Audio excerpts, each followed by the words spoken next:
निवडणूक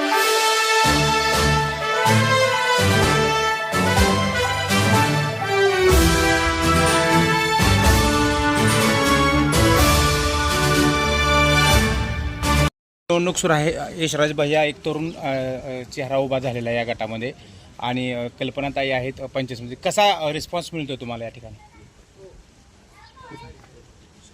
आदरणीय पवारसाहेब, आदरणीय अजितदादा, राज्याचे कृषी मंत्री दत्ता मामा भरणे आणि माजी सहकार मंत्री आदरणीय हर्षवर्धन पाटील साहेब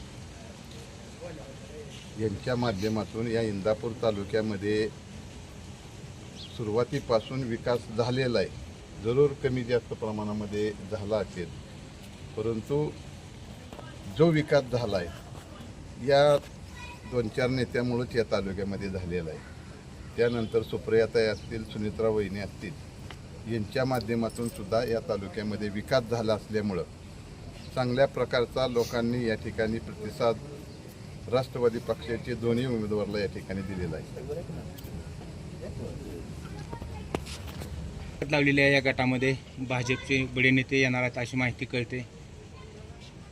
शेवटी हा प्रचाराचा विषय आहे आणि प्रचाराला प्रत्येकानं आलं पाहिजे, लोकांसमोर आपली मतं मांडली पाहिजे आणि त्या माध्यमातून ते येतील, प्रचार करतील. शेवटी मतदार हा मतदान कुणाला करणार हा त्यांचा निर्णय असतो.